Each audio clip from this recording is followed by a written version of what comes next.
Welcome back to Missing. I am Tim here today with Lance. Lance, how are you today? I am doing great today, Tim. I hope everyone out there is doing well. How are you? I am doing pretty well, Lance. Thanks a lot for asking. As you know, this time of year is tough for the Murray family. February 9th, 2022 will mark 18 years that Maura Murray has been missing. And today we speak about Maura Murray's case with John Lordan, our friend, YouTuber, and podcaster of Brainscratch fame. And the interview with John Lordan is actually more of an interview of us. This was taken from a Brainscratch episode that aired on John's channel on YouTube. So the format might not be exactly what you're used to here on this show. We speak with John about many things. Maura's name added to the VICAP program that the FBI hosts, and that's a pretty significant development in Maura's disappearance. We talk about the bones on Loon Mountain, and I just want to address one thing that we haven't publicly addressed on any of the social medias, and that is the passing of Kathleen Murray, the tragic passing of Kathleen Murray after she battled years of cancer. She died on November 25th of last year, and our hearts really do go out to the Murrays for this loss, and we hope that they're doing well. Yeah, absolutely, Lance. She was 44 years old, and she passed away on Thanksgiving of all days. So, again, our hearts go out to the Murrays. We are so sorry for your loss. And it was really inspirational, Tim, to see the support of the community for the Murray family after Kathleen's passing. I just want to say keep that up. That helps a lot more than anything that is laced with any sort of negativity. Right, and the loss of Kathleen has nothing to do with Maura's disappearance, and it would really be a shame if her death was sort of rolled into any theories and things like that. So please be cautious and careful and respectful. Okay, and now about the bones found on Loon Mountain. The New Hampshire State Police released a statement. I first saw it on their Instagram page, which was instagram.com/NH State Police. And I'm going to read it here, and I will link to the statement in the show notes as well. And it said that further investigation has revealed that the fragments do not appear to have been recently transported to the site where they were located, but were instead found in existing soil. In addition, based on radiocarbon dating, the date range for the bone fragments is as follows: a 95.4% probability of the individual dying anywhere from 1774 to 1942, and a 68.2% probability of anywhere from 1718 to 1893. And based on the results of the investigation and the testing, the bone fragments do not appear to be related to any open missing persons case or recent criminal activity. Instead, the bones are likely historical in nature. Also, based on the small amount of fragments recovered, it is tentatively believed that the sex may be of an adult female or small-statured male, and there was no apparent trauma indicated on those small fragments. Unless some new information is developed, no further press releases are anticipated in this matter. And at some point, we will have our own episode on the VICAP and what that all means. During this episode, we actually received information from former FBI agent Bobby Chacon, which we read on air. Thanks to Bobby for giving us a little bit of definition there. We do have a call out to him and a couple of other affiliated law enforcement officers to maybe give us some more info on what a VICAP is and have them on the show. So stay tuned for that. Okay, now we have some general housekeeping announcements for the show. We wanted to let you know that we do have a subscription service that we're going to be rolling out sometime in the next month. And there will be more information about that soon, but we will have ad-free episodes and bonus content available on this subscription service. And Lance, one more announcement. We are going to CrimeCon in Las Vegas in 2022. It is April 29th to May 1st, 2022. It's going to be a blast. We're going to be most likely doing 2 different live shows there, one Crawlspace and one Missing, and I can't wait. It has been how long, Tim, since we've been to CrimeCon? I mean, we're going this year 3. Yeah, it'll be 3 years since we've attended a CrimeCon, yeah. I have been dying to see people's faces. I've been dying to interact with the listeners. I can't wait to see them. I hope everyone who can attend will attend, and we do know that CrimeCon is following all of the necessary precautions. I do believe that you need a proof of vaccination to attend, so even if you don't, bring it anyway. Bring a picture of it. You don't want to get all the way to Vegas and then get shut out of that event or any of the other offshoot events that are happening out there. And if you've been on the fence about attending and you need something to push you over that fence, you can go to crimecon.com and use the promo code Crawlspace. Tim, tell them what they've won. Lance, it's 10% off standard badges with code Crawlspace. So use code Crawlspace when you purchase a standard badge at crimecon.com. So thanks a lot for listening, everybody, and make sure to check out John Lordan's work. You can find him at lordanarts.com, and he's got that Twitter handle as well as YouTube handle. It's Lordan Arts, LORDANARTS, and John Lordan does some great true crime content over on his YouTube page and his podcasts. And if you are a fan of Brainscratch, go over to brainscratchers.com and you can check out everything Brainscratch related there. And if you are unfamiliar with John and his work, just know that he is one of the nicest individuals in the business. He's thorough, he's compassionate, he really listens to his guests, he listens to his fans, and just a handsome devil as well. So enjoy this conversation with Mr. John Lordan. Thanks a lot for listening, everybody. We're going to play a quick word from our sponsor here, and then we'll be right back with John Lordan. Please follow us on social media at MissingCSM.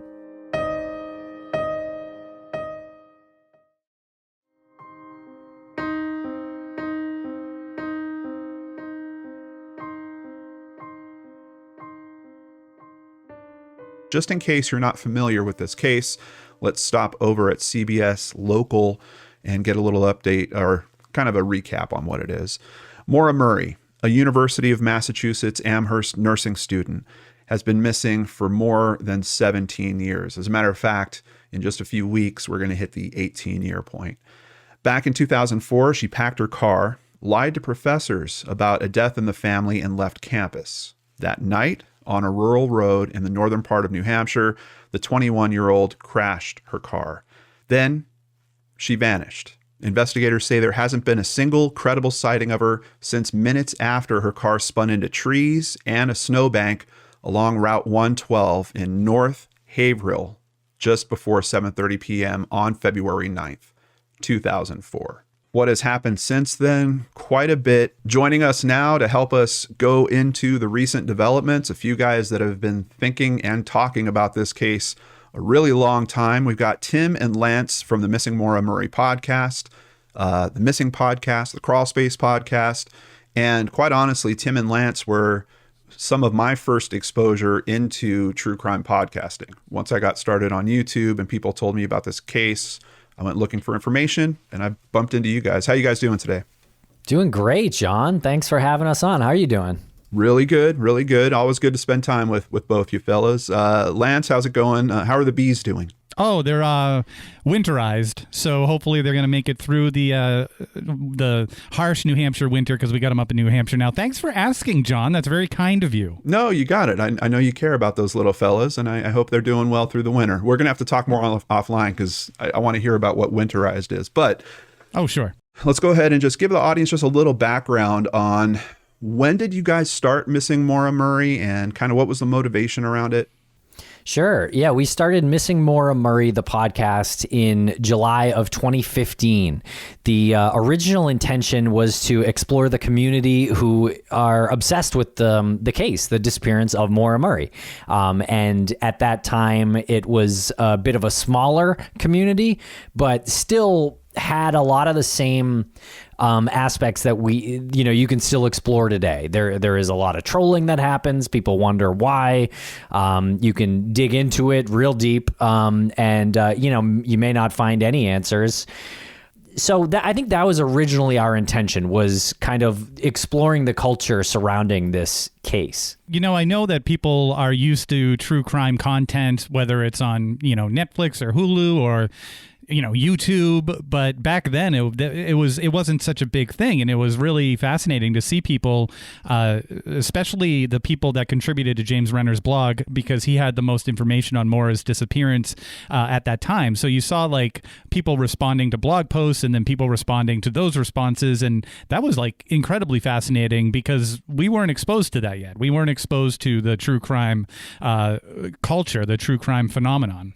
Yeah. It's interesting you guys say that because that's a big part of what I was going through at the time with the Elisa Lam information. Was the same kind of thing. It was like all of a sudden there was a place for people to have conversation about that, and especially with that case that wasn't so steeped in paranormal or, supernatural elements going on.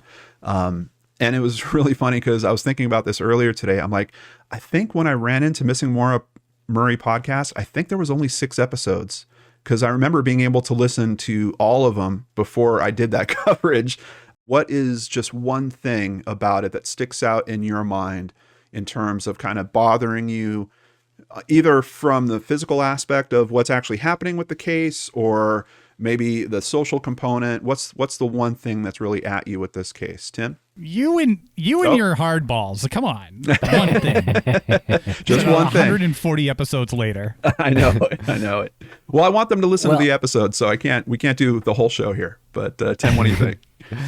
Well, I do think that social media in this case is sort of like an endless rabbit hole that you can dive into and keep going forever. Again, I don't know that you're going to find any answers in there, but I think the car, how Maura's car was left is an endless source of confusion for us and for the people we have on and web sleuths in general. Yeah, Tim, I have to agree. I actually owned a Saturn at one point, and part of the marketing at the time, and you would even hear this when you were going like through the purchase process, was they would talk about all the safety features, particularly in the front end, and that a collision that would happen to the front of this car, there was crumple zones built in to the engine compartment. The engine was made to break away and actually fall below the crash that's happening, so it doesn't come into the actual driver's cabin. Looking at this, and just for comparison, this is from Consumer Reports. This is a video, just a still shot of their video of a test crash that they did into the same side. They had just like this big concrete block that they ran this car into. This car was only going 40 miles per hour. And you can see what I'm talking about. The crumples have taken where the front of the car is basically almost at the driver's cabin at this point. So knowing that about the design of these cars, the first thing that screams out to me is this was not a very high-speed collision. As a matter of fact, I even had to look up, did the airbags even go off? Because it looks like this is right on the edge of the airbags maybe not even being deployed. It looks like they were.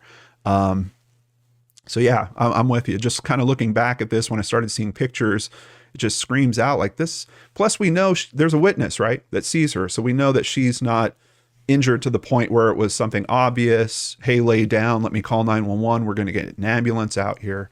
Lot of concerns. How about it, Lance? What about for you? Well, I mean, the car, obviously, and some of the other components that go into the accident itself. But I think the one thing that just bothers me the most about it is the years subsequent to the accident, all the people that that conflate facts and don't correct them. We talked about our 140 episodes, and a lot of those episodes were us stating what was out there and then coming back and correcting our mistakes and trying to get the right information out there. And over the years, we've just met so many people who come into this disappearance and say, I'm going to solve it. I'm all about the family. I'm all about getting justice for Maura. And that's not true at all. And they come in with all of these, like, guns blazing with all of these early mistakes that should have been cleared up a while ago. And it's like the waters get muddied again and again and again. Then you spend more time trying to suss through that and get out the correct information. And it's down to even the most minute detail about anything that was in the car. If you're not going through the effort to say oh, I got that wrong, I need to go and correct it, then you're not serious about it. And you're not serious about being an advocate at all if that's honestly how you're going to approach cold cases. Yeah, absolutely. I ran into this quite a bit, especially I think with cases that are close to us. We both have the big case. And actually, for a lot of creators, I kind of see that. There's a big case that grabs their attention, they get very passionate about it, and then all of a sudden, people recognize that passion and they start growing an audience. There's a mechanism where that starts happening naturally. Then you have people coming after the fact. And I think there's something interesting in Maura's case that it does feel like it's something that someone could solve. It's kind of basic. And I think that's part of the allure. I think with Gabby Petito, that was such a basic case. There is no surprises. There's no big turns that happened in that case, and the public just absolutely gravitated towards it. So I think there's an aspect to that with some of these cases. But you're raising an important consideration I want to touch on real quick, because even with Maura's case, I knew that you guys were continuing your coverage. I didn't need to be the source of truth for that case and hash all these little individual details. I did an overall presentation, gave it to my audience at that point, and then just kind of kept an eye out for bigger updates. And I think we have one of those today. It's why we're talking about this case here on the channel again. Is there a point, do you think, where you can cover something too much? Like, have you guys ever felt that? I mean, you're talking a lot of episodes on this case at this point. Some of those episodes, exactly to what you're saying, Lance, you've got information that for the time, that's what was understood and correct. You know, Elisa Lam, Hatch being on the water tank, we had the exact same type of situation. Later, we had better information, but now that older information's still out there. And people that aren't going to listen to all the episodes, they're just going to jump in and handpick the titles that they like. They might not get the whole picture. Do you think there's some mechanism or just point of over coverage that's happening with this case? Yeah, that's a great point. Yeah, I mean, I do think so. I think it's such a mysterious disappearance that I think it's still hard to kind of get the right facts out there. And I think depending on the source, sometimes those facts can even still change, as Lance was kind of talking about earlier. But the police, you know, law enforcement has put out some things recently, and even some of that is different from what we have known in the past. So back to the question, you know, what do you believe? Obviously, I think you believe the stuff that law enforcement puts out. Yeah, and I think you can certainly overcover a disappearance or a cold case, and we found ourselves in that exact position over the past year or so, and that's why we started doing just the missing podcast. So there's Missing Maura Murray, and we knew that we needed to take that momentum and put it into other missing person cases. So, you know, we're working with the nonprofit PIs for the missing, private investigations for the missing, and cases of missing people come to us every single day, numerous cases, and we compile research on that, and then we present the research over the missing podcast, I guess, airways. So you do have to come to a decision-making point. Do you keep covering the same case, or do you put that case as the springboard, like set that show up, set that case up as the springboard for something more broad and something more all-encompassing? Yeah, and for the potential to do good, which is something I appreciate about you guys too. Not only do you work with private investigations for the missing, you're on the board, you're volunteering, you're helping to launch a platform really for them to help families directly, families that can't afford private investigators. So yeah, I really appreciate you guys for doing that. So over the last year, there was a tree that was kind of recognized as a memorial spot for Maura's disappearance. People would go there, visit it. Blue ribbons were put up on that tree and trees around it pretty frequently. Seems like the property owners weren't happy with all of that attention, and now the tree has been cut down. We know the family has since asked for a historical marker on the highway. That request was initially denied, and the latest news on that is they're appealing the denial. In September of 2021, it was reported that human bone fragments were found in the area, although I'm saying that loosely. It was about 25 miles away. How did that discovery happen, and what was the outcome with that? That was a discovery made on Loon Mountain that, yeah, as you noted, about 25 miles away. It was a construction crew that unearthed some bones. I think they were working on a gondola, some kind of real large sort of, was it the Kank 8, I think it's called? And an 8-person gondola or something, or a chairlift or something. It's going to be pretty impressive. But anyway, yeah, they found these bones, and they got the crime scene investigators there right away. And for several weeks, it seemed like this is a very, very good possibility this is Maura Murray. There have long been rumors about her potentially going to Loon Mountain. Some of the suspects who we've never even identified, they're sort of coined as the Loon 3, again, never even identified these people, but they have like a nickname, and it was the mountain that these bones were found on, and appears that the bones are not Maura's. They're older than they were there before her crash. So yeah, it did seem like it for a moment. Some of the pieces seemed to fall into place, but it is apparently not Maura Murray. Just to chime in there, it was tough because there have been other moments where there's been a dig. We've been a part of digs. There have been digs done by the family. There was bones found around like the Lincoln area, I believe, that caused a stir a couple of years ago. And this one was so different because, first of all, everyone was saying it felt different. The family was saying that it felt different. And there were all of these indicators that Loon was some sort of location that was significant in Maura's disappearance, whether it was this elusive Loon 3 or whatever.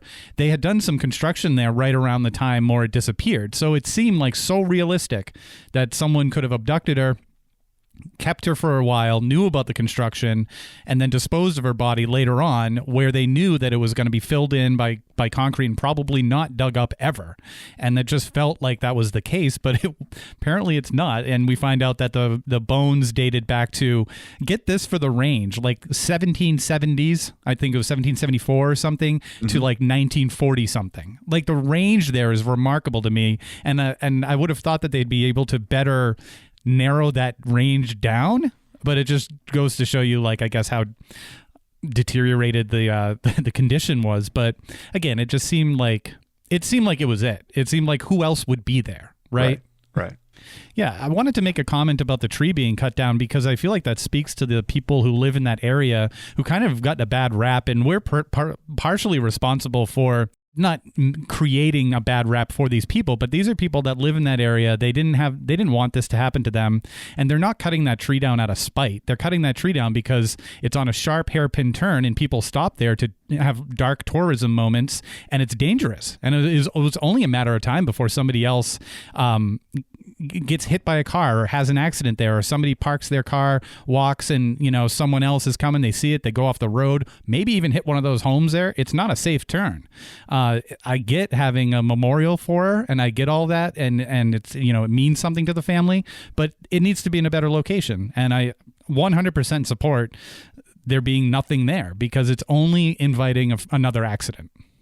Gotcha. Yeah, that's my rant on that. No, it's a good consideration. Something I wouldn't have thought about. And yeah, I don't know why they would deny a mile marker memorial. I think they just don't want people stopping and taking pictures on that hairpin turn. It's dangerous. Yeah. Maybe they could figure out something else that I don't know, changes the location up a little bit, or it would. It is a weird thing. Like, do you want to really celebrate the dark tourism of it? I mean, I think that there's 1 mile marker or historical marker in New Hampshire dedicated to the Benny and Barty Hill incident. So you could say there's some precedent for the kind of dark tourism that we're talking about. But again, like that spot is just not really conducive to, I mean, there's no parking there. You can't park anywhere in that area without it being an issue. Right. And we'll be right back after a quick word from our sponsors. Thanks to our sponsors. And now we're back to the program. Well, let's get to the latest update over at WMUR.com. This is an article from January 17th. As investigators continue searching for Maura Murray after she disappeared almost 18 years ago, there are new developments. The FBI has created a violent criminal apprehension profile for Maura Murray. So some big questions already just off the name of that system. We're going to get more into that here in a moment. Here's a quote from her sister, Julie, saying, "It's a way for multiple agencies and different jurisdictions to share information." Of course, getting entered into a database where other law enforcement can access it might be helpful for a case like this. If you have a tip that comes in somewhere else and it just doesn't get correlated properly to the name Maura Murray, might be helpful. But let's learn about this system. The system's called VICAP, and it contains crime scene descriptions, victim and offender descriptive data, including name and other personal identifying information, lab reports, criminal history records, court records, news media references, crime scene photographs, and statements. The data consists of cases involving homicides, missing persons, unidentified dead, sexual assaults, and other criminal cases. Now, what is the reason for VICAP? Why do they collect all that information? The information is being collected to identify and match violent crime scene cases based upon characteristics, MOs, etc. So this database is specifically for connecting violent offenders. And Maura's case is now being entered there. What are your guys' feelings about that off the top of your head? Do you think that this is a case where there's a violent offender that's involved here? I would say pretty good chance. Yeah, violent crime apprehension program. And I do want to add violent serial offenders. Right. So on yeah, I think, highways. Right. Specifically, yeah. So I think the program was sort of put into place to, I guess, match, and this is a bad probably example, but like, Eaze's victims sort of try to match those from a distance, Right.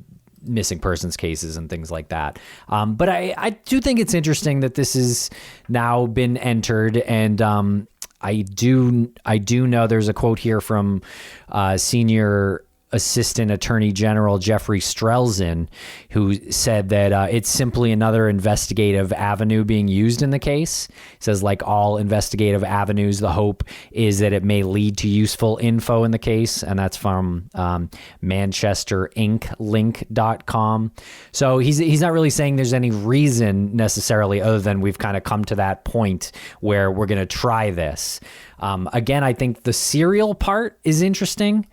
Maybe they just put every missing persons case in and the time finally got here. Or, maybe they learned something else that led them in the direction where they thought this could be something serial that we're not aware of. Yeah, I want to applaud Strelzin for submitting. I'm not sure how Maura's case was taken into consideration for VICAP, but I just want to applaud him for being, I guess, one of the leaders that got her into that program. It was started in 2009, and if you look at the data on it, they gave a good chunk of time to assess its performance in like 2019. So 10 years of a case sample, like 10-year sample size. They identified, not identified, but they've included more than like 750 victims and identified more than 450 possible predators that are connected to those victims. So I think once the numbers came in, it took time, like any case study takes time. And I think they needed to see this sort of in action. I know 10 years feels like a long time, but you're talking about, I can't even imagine what the condition of the victims, like of that 750, what the process is to allocate resources to identify how somebody died and then identify like the possible predators. So they have more than 50% of those victims have some connection to possible predators, which is really amazing, but that obviously takes time. My long-winded point is that I would like to believe that Strelzin was looking at this and saying, once we get significant data that'll make it worth it for me to submit Maura's name, I'm going to submit Maura's name. Like, something like that. But either way, it's great. Yeah, absolutely. On the screen right now, we actually have the posting over at FBI.gov. Just want to run through this real quick because, of course, we're always trying to raise exposure, help on these cases, and let's just see the profile they've put together here. Effectively, there's a new type of poster that is, all this information's kind of loaded into. We can see it's a VICAP alert for a missing person from the FBI Violent Criminal Apprehension Program. Date of last contact, February 9th, 2004. Location, last seen, Haverhill, New Hampshire. We're talking about a white female standing at 5 foot 7 inches tall, weighing between 120 to 125 pounds, with green blue eyes, light brown hair. She was 21 years old at the time of her disappearance.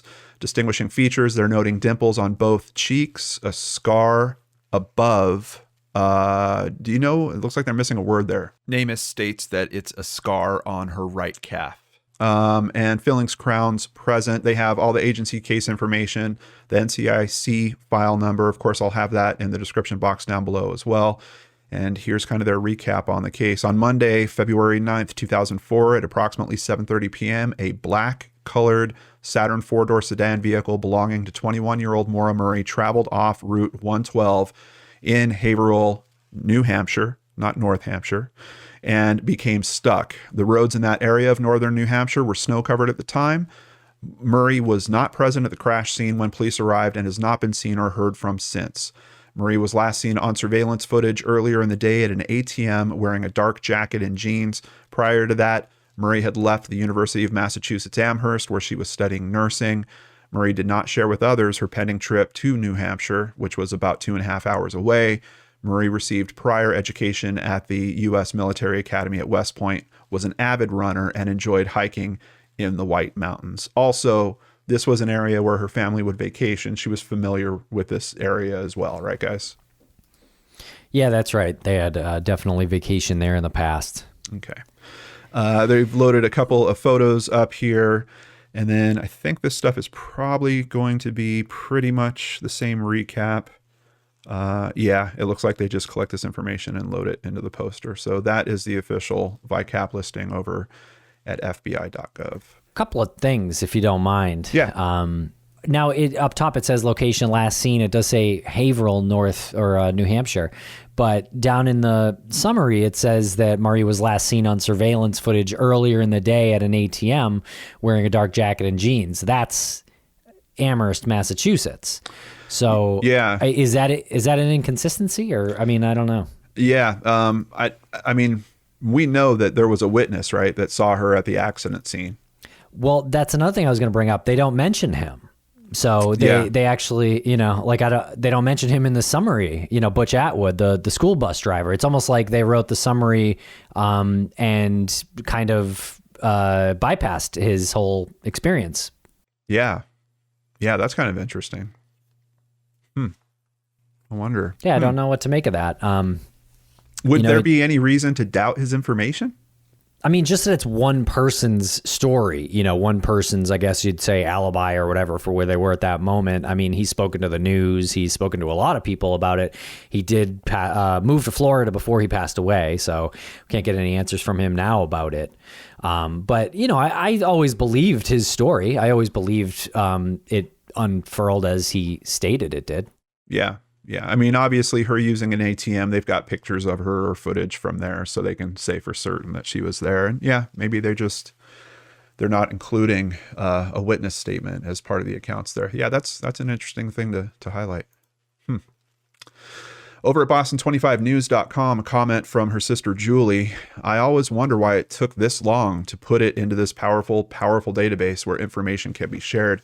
I think Julie's touching on an interesting question there. How long have you guys considered that there might be a violent offender that is part of this equation? Since before we started the podcast. Yeah. That's what I mean. Yeah. Day one, basically. Yeah. It's not a new development. So I think it is a kind of a big question. What was the trigger, or what's the mechanism that has all of a sudden pushed it for it to happen now? Why didn't it happen years and years ago? Can I answer that with another question? Yeah. Why isn't Brianna Maitland in the VICAP program? I've never seen and actually I should confirm that she's not, but I assume I would have seen an alert because we've covered her case in maybe 20-25 episodes or something like that. Right. She disappeared 80 miles from where Maura Murray disappeared from. Her car was left there. She was in age a few years younger than Maura Murray, but really similar circumstances. Where is her violent serial offender alert? Is it because there's not information, or is it just because, again, law enforcement in Maura's case got to that point here because that's a checklist or something, and Vermont hasn't gotten there yet? Yeah, that's a great question. I mean, if you were to look at both scenarios with both cars and say which one looks like a more of a violent situation, you'd go with Brianna's every day. It was backed up into a house. It was hung up. It could still run. She's gone. She was taken from that car. She was not intending to back her car into a home. So yeah, it is a really good question why Maura's is in it now. Also a very good question why it took so long. They started in 2009. Who knows what the inner workings of this, the FBI like how do they consider cases? Where do they start? There's thousands and thousands of them, and for a while they weren't even thinking that law enforcement is like on the not mindset, but there's a possibility that Maura went away voluntarily. There's a possibility of that. She's an adult, and they had to take that into consideration, I guess. But yeah, great question. Great question on the question. To be honest, it leads me to think that there was something that was recently uncovered or discovered. I guess it's a long way for me to give that opinion. It's a question also, like Brandon Lawson. Like you've got the 911 call. Guy says he's being chased, basically. Car left behind. I mean, just very similar as well. I don't know that he's not in VICAP once again, but it does raise that question. Maura's sister points out here, this database is used particularly in instances where foul play is suspected. So that is a big indicator to me, considering the state of New Hampshire has never classified Maura's case as criminal. But this points in this direction that they have not ruled it out, which I think she's making a really good point. Yeah, it confirmed Brianna's not in VICAP. Okay. Yeah, really, really weird. That is strange. Julie makes another comment here. I hope it's because there's new information, but I think it's because law enforcement has exhausted all their sources that they have available. Yeah. And maybe it's just an FBI thing in comparing Maura's case with Brianna's. Maybe that's not really fair, because I don't think there's any element of Brianna's disappearance where she might have crossed state lines or something, but Maura obviously did. Her trip, assuming she was there in New Hampshire, she was in 3 different states. And so the FBI, maybe it's a little bit more natural for them to be involved and hit this checkpoint at this point. Well, and because she physically was crossing those state lines. And from what I'm seeing in these articles, the Office of the Attorney General actually had to request that she was added to VICAP. So it seems like the mechanism is the FBI actually is identifying the case. I don't know if they're handling the actual data entry on their side as well, but they're the mechanism for getting it into VICAP. It doesn't seem like your local law enforcement division has the ability. I know they can see it, but they probably don't have the ability to enter their own cases. And then even if they do, I'm actually working with a detective right now. He sent in a paper that I'm going to be recording for a podcast episode soon, talking about the challenges with missing persons cases. And he's very honest about the fact that you have many departments out here that are critically understaffed. So even getting that information, packaging it up, even if you've got one that you think, hey, this should be in VICAP, this is right on a highway, there was blood found at the scene. Do they actually have the time in between balancing all the rest of their workload, working things that are active and in their face that moment, to actually get that package off to the FBI and get them added? I don't know. Yeah. So I don't know. Maybe that's a sign that New Hampshire State Police are still working on this case, and perhaps even diligently. I also wanted to note that at the bottom of the VICAP alert, it gives a Sergeant Matthew Kohler of the New Hampshire State Police. It gives his phone number, or at least the phone number to the cold case, but it mentions his name, and that is sort of a different contact that has been at the cold case unit working on Maura Murray's case. I don't know if that's an indication that Matthew Kohler is now in charge of Maura Murray's case, but that's at least new to us. Something to note. Well, guys, that's the latest. Bobby Chacon just got back to me. Yeah. Former FBI agent Bobby Chacon, we had reached out to him to see if he had any information on VICAP and why this would happen. And as we spoke, he returned the email. What did he say? If we're going to talk to him about it, but did he give any answer, or did he just try to set up the time? Do you want me to do this on as part of the show? Are we going to get the exclusive here? Yeah, let's do it. Yeah. Okay. Lance, he's a no reply all. So just note that. VICAP, as we call it, is a division of the FBI that was created to foster more communication across jurisdictions and to be a type of repository of unsolved crimes that might share certain elements in common, allowing investigators from different jurisdictions to discover a similar pattern of crime or criminal behavior elsewhere, and those investigators to keep in touch with each other. The case of the serial killer Samuel Little is a prototypical case of how effective VICAP can be. So that makes sense.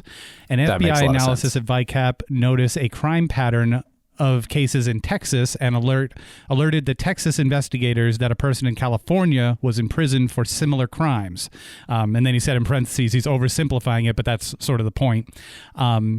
And to get a true understanding of how VICAP and its work successfully reads about their role in the Little case is inspiring. The commonalities between cases vary and can look very different in each case. It can be anything from a typical weapon used or a unique wound pattern to ritualistic markers and even staging. He concludes by saying, I can't say because I don't know why or how Maura's case was a candidate to be placed in VICAP, but he thinks it's a good sign. So yeah, it answered the questions about like it's making all jurisdictions work together, looking for similarities, whether it's somebody who's in prison for that already, and then connecting them to that particular crime that happened in that particular state, and making sure that all investigators from all jurisdictions communicate and work together. So it is a good sign. Excellent. Thank you, Bobby Chacon. Yeah. And thank you guys Shout for out, Bobby. sharing that here. Bonus information we didn't know we were going to get. Really appreciate that. See, those behind the scenes, a little peek behind the curtain, John. Guys, in a few weeks, it's 18 years. Is there any particular step that you think is the next step? Is there some spot in this case that's the black box that if you had some insight you think would push it to the next level? Is there a particular person that you wish would talk? What do you think moves this case forward? I would like to see more people talk. I think that's interesting. I think there are still things that certainly aren't cleared up in the public's eye. I don't know if they're cleared up to law enforcement, but there's a lot of questions that still remain that people close to the case can answer. And it's discouraging that a lot of it hasn't come out at this point. Hopefully it will come out soon. Yeah, and I think this black box that you reference can start with something like this VICAP program, this involvement of the FBI, because somebody did something and they're still out there. And I don't know the proper metaphor for it, but you keep working at something. It's the Andy Dufresne, like working his rock hammer until he gets out of prison. Like, keep working at it. It's the patience and consistency. Someone will say something. Someone will say something knowing that the FBI is now looking into this. When the Loon bones, the bone fragments came up in Loon, someone was nervous. It didn't matter if that person knew whether or not that was Maura. If someone had harmed her and they knew and they know where she is, they still know that anything that's found up there goes right back to the conversation of Maura Murray. So somebody's nervous all the time, and you can't operate like that. I know it's been 18 years, and a lot of people will say, they've gotten away with it so far, they're not going to say anything, but I used to say that myself, but people break. It just takes time and pressure. Yeah. And I just want to point out that I speak to a lot of families. I know you guys do too, that are dealing with having missing loved ones. And from a few months in, they're talking about how painful and how long it seems that, time just stops. It's all they can focus on. They can't sleep. You talk to them a year or two in, and it's like they don't know how to deal with it. This family's been dealing with this. It's going to be for 18 years at this point. So I just wanted to kind of put out there that our hearts are with Maura's family, and we truly hope that the answers are coming for you guys very, very soon on this case. I hope this is the next step that really helps move things forward.